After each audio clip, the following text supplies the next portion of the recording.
Hello there, all my lovely jewelry makers. I'm Christina of CSLdesigns, and today I'm going to show you how to make this elegant braid wirework bracelet. Now it's really just a basic 3-strand braid, but we achieve a very different look because of how we put the materials together. And also just to mention, if you like these bracelets and would like them for yourself, I do have them available for sale in my shop, along with kits and tutorials. So I'm going to leave a link to that in the description box down below. Otherwise, if you want to learn how to make it for yourself, then keep watching. So then we'll need our tools and materials. Now the wire that I'm using is a regular round copper-based wire, and it's a 0.8mm. And I just have it in 2 different colors here to help create a contrast, because one of them is what I'm going to use for the twisted wire and the other one I'm just going to use as it is. Then the beads that I'm using are 3mm rounds, and the specific ones I'm using are rose gold covered faceted hematite gemstone rounds. But of course you can use whatever you want to, just make sure the holes are large enough to fit the wire through. And finally we need our findings, so I'm using lock or claw clasp and extender chain, and of course jump rings to put it together. Then as for the tools, first of all we need some flush cutters to be able to cut our wire, tweezers and nose pliers to help manipulate the wire, 6-step bell making pliers for any loops we need to make, and finally I'm using the spring clamp to help hold the wires in place while we make the braid. Then we need to cut some lengths of our wire, and what I have here is 4 lengths of about 35 centimeters each of the 0.8mm, and these are all the silver coated wire. I've then also got a length of twisted wire here of about the same length as the others, and I've just twisted 2 lengths of a 0.8mm in the copper color together to form this length here. And if you're not familiar with how to twist wire, I do have a video how you can do that easily. I'm going to leave a link to that in the description box down below, but you can also use the leather instead of this. So like I did in the other bracelets, you can use twisted wire or leather, that's completely up to you. So I then take all my lengths of wire here and I put the ends together so they're even. And what I've also done is organize them so I have 1 straight length on the outside, then I have my twisted wire, and then the other 3 straight lengths. Then what I'm going to do is add these into my spring clamp just to then help hold them together. So I'm going to put them through, and I'm going to make sure to leave a length here that I can then use to make loops with, or the clasp if I want to. So just about 7 centimeters or so. And then I have my wires in place and them sitting nicely there in the spring clamp, so we can now start our braid. So what we're going to do is a basic 3-strand braid. So the 2 outer straight wires there, I'm going to use as a strand each, and then these 3 wires where I have the twisted one in the middle are going to be a strand by itself as well. So what I'm going to do to start it off is just start with the outer one, just like you would do a regular 3-strand braid. Bring it over the middle one there, and you can just separate out your wires a little bit as well, just to get them into position. Then I need to bring the right one, that's the one with the twisted wire in this case, over the one we just brought in. And what I'm going to make sure to do is, as I'm moving this strand with the twisted wire in, I'm going to move them as if they were one, to make sure as well that they stay lying flat next to each other, so they're not going to cross over each other within this strand, you could say. Bring that over into the middle, and then I'm not going to start adding beads in just yet. I just want to kind of get the braid going first. Then I like to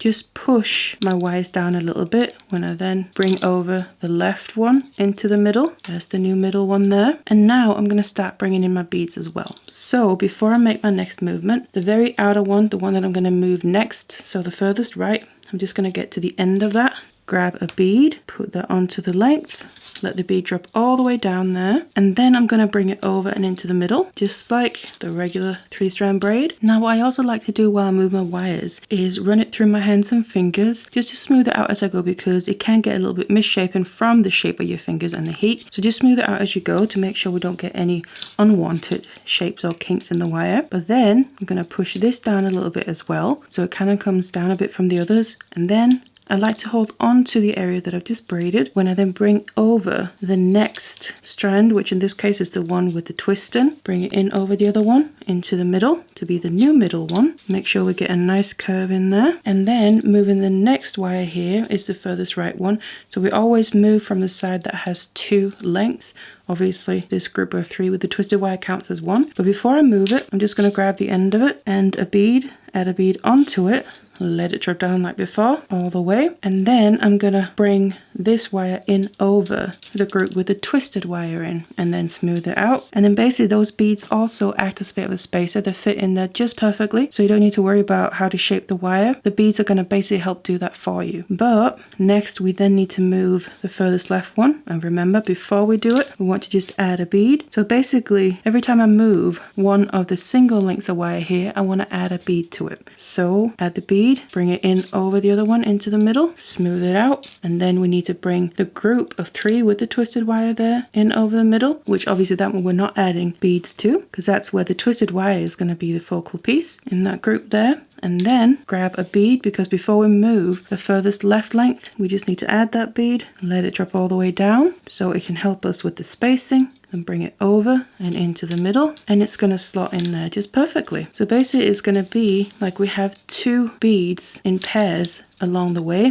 and obviously straight away the next wire I'm going to move is one of the single wires, so don't forget to add the bead, let it drop down, and then just continue. And this is basically how you do the braid all the way until you have the length that you need. So now I made my full braid here. I want to finish off the wires except for one of them because I'm going to use that to make a loop with, or you could also make the full clasp, that's up to you. But what I'm going to do is first of all finish off this group with the twisted wire. So you can see it's coming underneath a single wire and the other 2 are going there to the other side. So I'm just going to grab my Tweezernose pliers and place them right where that wire is crossing over basically. And then I want to bring them all 3 together back over the top of that wire so they come in the direct opposite direction. And then I just want to squeeze them tight a little bit so they basically go tighter around that wire. Now I'm going to cut off the excess, making sure I just leave short little lengths left after the wire that's coming out to the side there.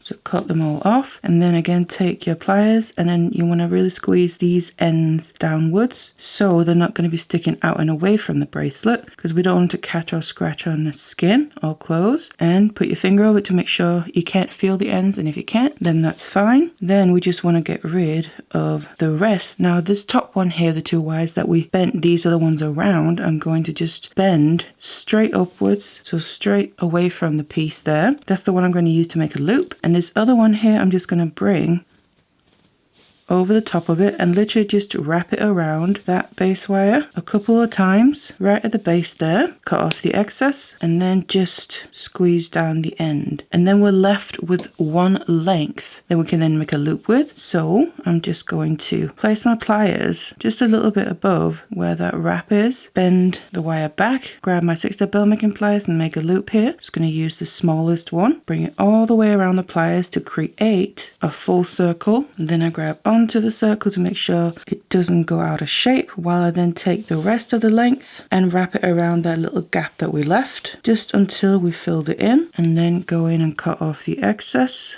And of course, just make sure to push that end down and out of the way. And then we have our loop ready. Now, of course, just flip it around and do the same thing on the other end. So once you've finished off both ends, you can attach your finding. So I've got my lost or claw clasp and extended chain.